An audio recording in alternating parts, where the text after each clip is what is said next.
Hello, my name is Hugo and this is Hugo's Desk. This will be the first class for week 2. Today I have a little special class for you. I think for some of you, especially people coming from After Effects and from timeline-based applications, it's a bit different to grasp the node compositing aspect of things. So I thought that maybe it would be best for me to show you a couple of examples of how this works. So I'm going to showcase you a real production, and then you can kind of see the advantages of node compositing on this real production, because I'm going to copy paste some nodes in between two different scripts just to kind of like emphasize the methodology of using a node graph with a compositing tree as versus using layers in After Effects. So I'm really excited to show you this class. At the end, we'll also talk about the very ease of copy-pasting information of Nuke. You can literally copy-paste the entire script or parts of the script into a text editor, or you can even copy it to a Skype call or even to an email or share it with someone on a chat room. It's really cool, and I'm gonna show you really quickly about this. So without further ado, let's just start this class, the first class of week 2.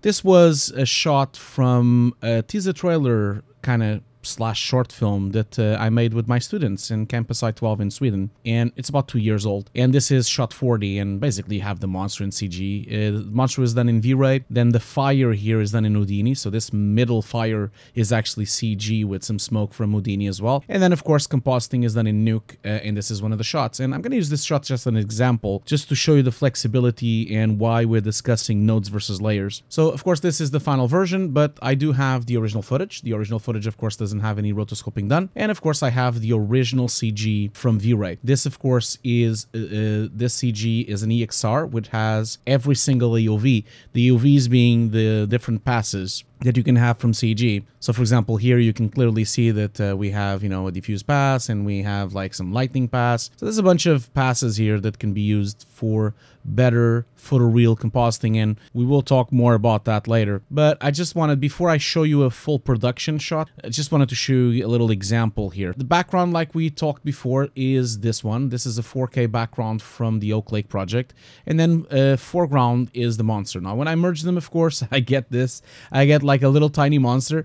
The reason for this is because the background is 4K, the monster is 2.5K, because our delivery format was 2.5K on YouTube. We decided not to render the CG in 4K because that was going to take too long.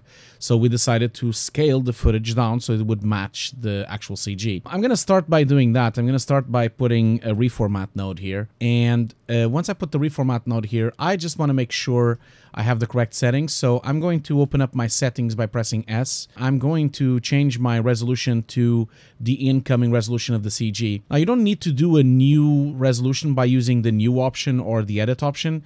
You should notice that whenever you see these unlabeled resolutions down here, these are all the resolutions that you brought in as your own footage. So as you can see from the top here, there is an equivalent resolution to the CG, which is unlabeled. So you can pick that one. So whenever you bring in footage into Nuke, it kind of starts putting all the unlabeled resolutions just so that you can quickly put them in. I'm going to also lock the range, and I'm going to close this. Now, this means that when now I put my reformat, just like we saw before, because I have root format, it's now picking up the resolution. And now, if I look at here, the monster is now with the correct size. So you see now, of course, the monster is here. Now, keep in mind that this monster should have been comped properly, because we would have to have rotoscoping, we would have to have depth of field, we even have vapor coming out of his mouth. So keep in mind that this comp, of course, took several weeks, and that's why it looks as good as it does. And this is just an A over B. But I just wanted to like show you really quickly how this kind of operates. So imagine if you, and this is kind of, I guess, one of the advantages of using nodes as opposed to layers. If I had this with a client, I could very easily, and I think that is the notion of a node graph tree of compositing is where it really comes alive here. I very quickly could try things out, and I think that's one of the biggest advantages of using nodes. Give an example. Let's say the client is next to me and they start asking me to do some changes to everything. So they kind of start asking me, you know, Hugo, could you make the monster a little bit bigger? And I said, of course, I can do anything you want because you're paying. So I could then, you know, put a scale node here and then scale my monster. Not as big as that. Sorry, it wouldn't be that big. But you know, let's say we scale the monster like that, and then the client might say, oh yeah, that's cool. So now could we, since we have defocus on him, could we have some defocus on them? And I would say, that's of course fine. Again, you're paying, so you'll get what you want. So I can now put a bit of defocus on them and kind of bring, that's a bit fake, so I'm just going to put a bit less. Then I could say, okay, well, that's looking good. The client would say, oh, this is looking cool. So now could we, you know, remember, I'm not actually integrating him correctly. There will be a class for CG integration later on. So this is just going to be a really quick 1 minute comp. Then the client might say, yeah, this looks cool. Looks cool. Let's give it a tint. Okay, that's cool. Let's put a color corrector at the very end. And okay, yeah, my client wants, the client says, oh, I want maybe a little bit of blue into the whole thing, so it's a bit darker. That's cool, and I'm going to bring in the intensity a little bit higher. That's fine. Then maybe I'll put a bit of brightness, and they say, oh, that's cool. That looks much better. And so imagine for a moment the client is kind of happy with this one day. You know, I'm just going to put a crop note here at the end. And then the next day, client comes in and says, well, looks cool, you know, but I think it would look better with a green tint. And so me, being, you know, if you want to be smart when you're compositing, you don't really want to right away be fixed with what he said. You can feel the director is a bit unsure. And so because he's unsure, you might want to do this. You might want to select the whole thing and just like make a paste here. And then, you know, you can put like, maybe put a backdrop on this one and say, okay, this was version 1, you know, and he kind of liked it. Now let's jump into version 2. So then the client says, well, I've been thinking about it on my hotel yesterday, and I think the monster is too big, so let's make him a bit smaller. And I say, okay, that's fine. Let's look at that. So I'm going to put my viewer to the crop node. So yeah, he's a bit smaller. Then the client says, well, the other thing as well, I think maybe I want to scale the background a bit more. And I say, okay, that's fine. That's not a problem. Let's get a transform node here and put a crop node as well so that my scale gets inside the bounding box. The client says they want to scale a bit the background. And because we have the guy with a hat on the foreground here, maybe we want to move him to the side here. So we see, you know, a bit more of him still, and we see all of the other ones, and then we lower it a bit. So client says, oh yeah, that's cool. That's much nicer. And remember, this is a 4K piece of footage. So because I'm delivering in 2.5K and I have 4K, I could kind of do these kind of things. Of course, keep in mind that it's very it's very bad that you do these kind of things without really doing it properly. If this was done properly, we would have to first undistort the footage, then move it around and scale it, and then redistort the footage with its original bowing of the lens. That is very important for you to keep in mind. But you need to understand that I'm just doing really quick comps here. Not even looking at lens distortion, not looking at integration, not looking at shadows, none of that. This is just me trying to show you the way you want to start thinking about node compositing and how you do a lot of experimentation while you work. So that's what I'm trying to convey here. Don't think that this is the way you should comp this at all, okay? So let's just keep going. So then the client says, yeah, this looks much better, Hugo. Can we scale the monster back again? And I just think to myself, yeah, of course, we just made him smaller. Now you want him bigger. That's fine. But hey, he's paying, so I can't really say much. So imagine the client says he wants to scale it a lot more. Of course, at this stage, I'm going to warn the client that now we're starting to get soft pixels because, of course, we're not supposed to scale him so much. But the client is going to ignore me, of course, and I'm going to have to ask CG to render it with a better camera or with a close-up. But for the moment, this is just a pre-comp. And so the client looks at this and says, oh, this is really cool. Could you now just try a bit of a green tint to it instead? And I say, that's fine. I can just put a bit of a green tint. So now it looks a bit much worse. and that's my new version. And then the client goes away. And so, of course, me being an organized person as I am, I would put version 2 here. So I would say, okay, this is version 2. And we kind of think client liked it. You know, I can be even more geeky and say that this is version 2 with the blue tint. And this is version 1 with the blue tint and version 2 with the green tint.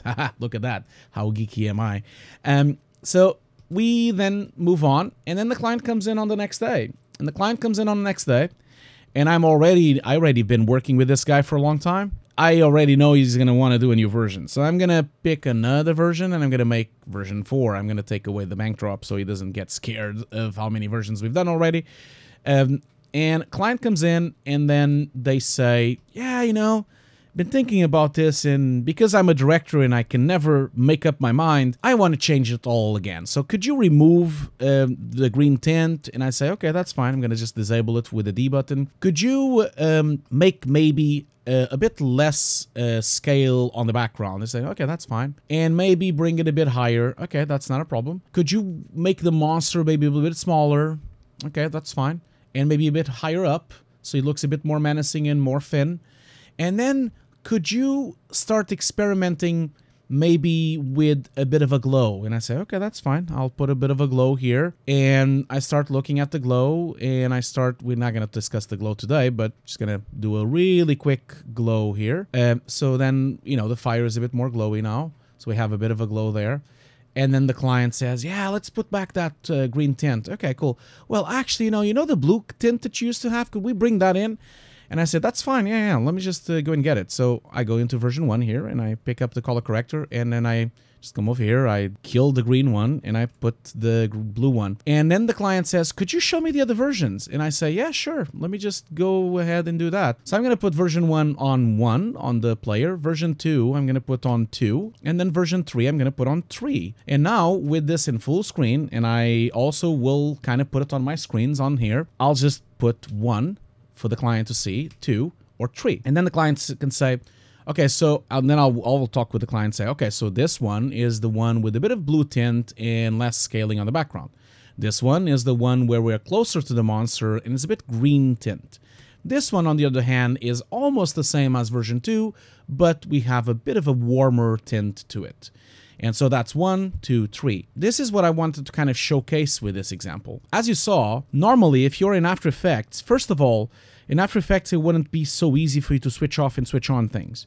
And yes, you could copy paste your comps as much as you want, but you just notice how easy it is for me to just copy paste things in between different examples and actually make several versions and variables for my client. Not only that, but this really opens up the door for experimentation. I could now try a multitude of things inside my own script, and I'm really never getting my script to be heavier because I'm always using the same footage. So it's not really using more RAM, it's not using more cache, it's still as fast or snappy as it was before. But I think this will be even more understandable if you see a larger example, like a large project. So let's go ahead and open a bigger example for you to see. So here I have 2 scripts. They're both from the Heroes Arena trailer that I directed 2 years ago. So I have this shot here, which has Lilium, which is the main character of the project. And then if I jump into another script, we have the same character again. So this is, of course, very common on a CG project. You tend to have, this project, for example, had 68 shots in total. And, I can't remember out the top of my head, but I think it was like 10 shots with this character. So this is one of the advantages of node compositing. Node compositing allows you to seamlessly copy-paste setups from one shot to the other. Let me show you what I mean. So if I, for example, let's imagine that I'm inside this shot here, and this shot, of course, has a specific setup that is created for this main character. So as you can see here, I have a rebuild of a shader, and at the moment here, down here, I have a couple of things that are done to the diffuse pass and some stuff that is done to the direct pass and some stuff that is done to the skin. So let's, for example, look, at the reflection. So this is the straight reflection of the scene, and this is all the reflectiveness objects of the scene. And so let's imagine, for example, if I wanted to change this. So let's, for example, ignore here for a moment, and you see here's one of the advantages of node compositing. I can very easily ignore these 2 nodes for the moment, but I don't have to really disable them or delete them. That's one of the advantages because, for example, in After Effects, you would have to go inside the layer and disable that effect specifically. So let's say, for example, now I put a new color corrector, and for example, in here, let's say the client has said that the reflection is a bit too yellow, there's too much red on it. Let's say the client would like to have less saturation and a bit more of a blue tint into it. So if that's the case, I would then maybe start with putting a saturation node. And here's another advantage of having nodes versus layers. Every single operation inside of an application like Nuke, Fusion, or Shake, or even in Flame, is driven by one operation. For example, in here, I can just go into the saturation and just, let's say, remove half of the saturation just to this scene. Then can go here to the color corrector, and going into the midtones, let's say that I put a bit of a blue tint into the color corrector tone, and of course blue usually darkens the image quite a lot, so I'm gonna pump up the gamma. So now you can see that this is my new version, but I still have my original version that was what the client might still expect. So this is my original final version, and this is my new client version. Now, another advantage of node compositing is that it allows you to see specific parts of the comp very quickly. In After Effects, you have to kind of either look at the final part or keep disabling and enabling layers. Like in Photoshop, if you want to see what's underneath, you have to disable all the layers on the top for you to actually see that part. In node compositing, it's quite easy for you to just pinpoint a specific area. So now in here, I'm looking at just her, just the character with no background. And you can see here, I can seamlessly just come in here. And, if I had a client next to me, I could say, okay, this is the blue version, but please keep in mind that this was how we used to have it. And I can just, basically just by using the nodes and move them around here, I can kind of pick. And the client, even if they don't make a full decision just yet, we can wait for this decision for it to be done later. And one of the advantages then would be that I can literally just come in here and see how it looks against the new background. So this is now the version with blue. But if I come over here into my original script of the area that I changed, to just swap back into the original red version. And as you can see, this is extremely faster than having to go to layers. Now, here's another thing. Now imagine the client says, okay, Hugo, well, we prefer the blue version. Let's go with the blue version on every shot. Then at that time, it is incredibly easy for us to just literally just copy paste these two nodes, go back into another shot. So this would be another shot of the same character. If I just go to the same exact area, which was the reflection area of her, just the reflection, I can now move this one away and put the new two nodes that I had created for the other script. So now I basically copy pasted the setup that was done for this blue. So now if I go back into this one, that's how it looks when it's bluish and minus the gamma. So you see this shot looks like that, and that shot looks like this.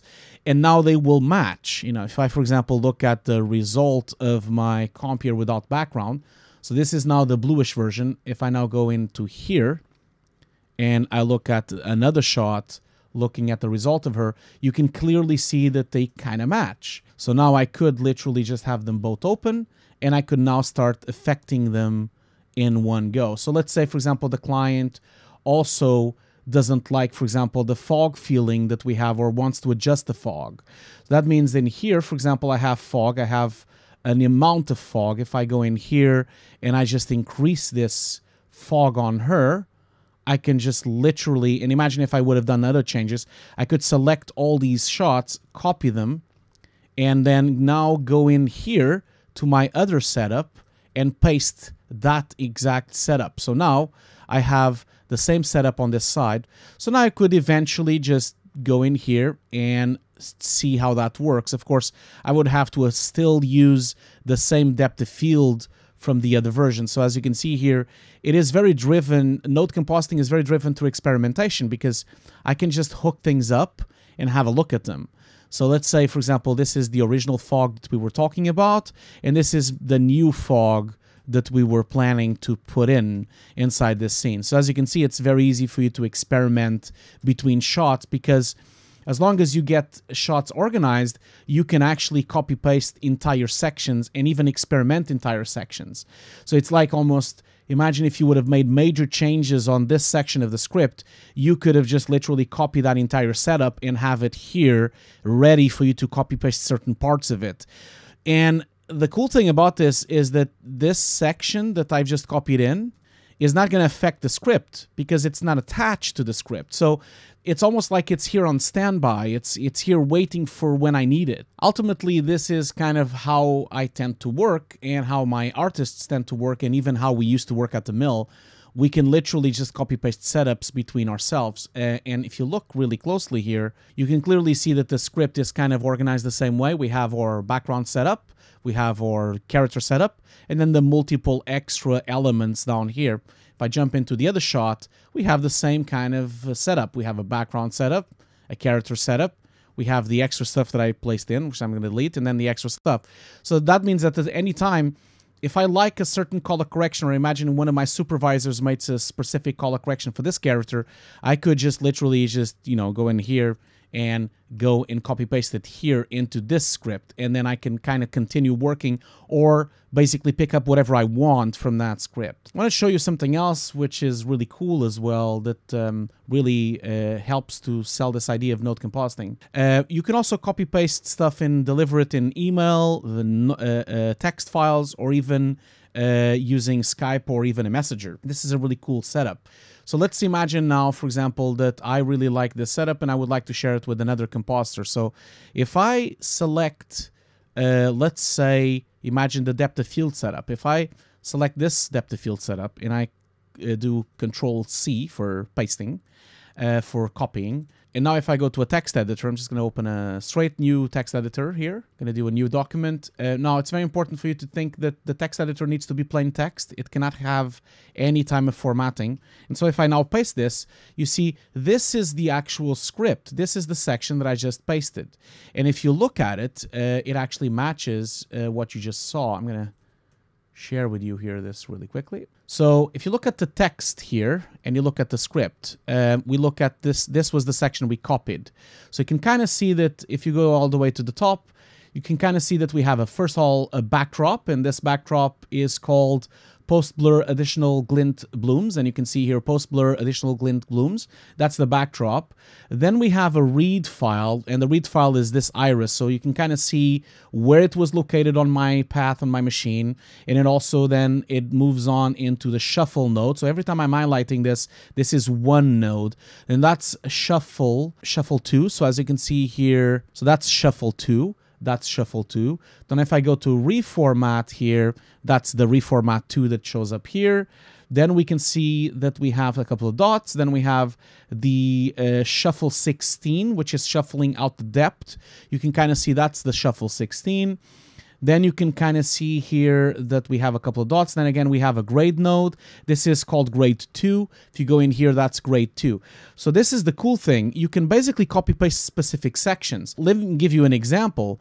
If I go here to the area where we don't have anything copied, any of these things can be copy-paste into a text editor, or even you can email someone, or you can text them on Messenger, Skype, or even on a forum.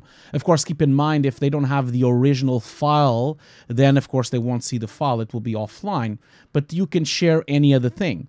So let me, for example, give you an idea here. So imagine I want to give this grade note to someone on Skype. If I copy this up and I just do Control-C copy, then if I paste it on the text file of an email or on a messenger, then that person can copy it as well, and then they can click on Nuke and then do Control-V to paste the node. And as you can see, I can paste the node in and out. So also the same way that I can now, let's say that I do a color corrector and I do a bunch of different settings on this color correction, just doing random settings here. Let's say that this color correction is now called the test color correction. And so now if I select this color corrector and I do Control-C for paste, for copy, and I go to the bottom of my script here, and I just give it a bit of more space so that you can see on the text file, if I paste this, you can see that now this is actually that node that I just pasted. And you can clearly see that it has, if I open it up, it has all the settings. You see shadows, saturation 0.92, shadows, saturation 0.96, shadow gamma 0.96, shadow gamma 0.96. So ultimately, node compositing allows you, just like the name says, it allows you to share nodes between your team, between your colleagues, and also to experiment things. Not to mention, if you want to debunk a script, imagine if your script doesn't work, you can utilize this technique to actually, check what's wrong. And of course, if you really want to be hardcore, you could always change settings here. So let's imagine that I want to have shadow saturation of 5. I can put shadow saturation of 5 here, and now I can select this entire thing, copy it, go into Nuke, and now I paste it, and if I open it up, you can see saturation set to 5. So eventually, if you really want to geek out, you could actually composite with a text editor. Just keep in mind the text editor has to be plain text. It can't be formatted text, so you can't do these things on Word. It has to be on a straight text editor. The better solution, of course, obviously, will be a text editor that is able to do scripting. So I hope you've enjoyed this little extra introduction to nodes versus layers. We're going to talk a lot more about this, of course, in the future in the next classes. As always, if you have any questions, please make sure to, message us or leave a comment on the forums. That is why the forums are there. Please don't be shy and ask us anything if you have questions. Thank you so much for watching, and I'll see you on the next video.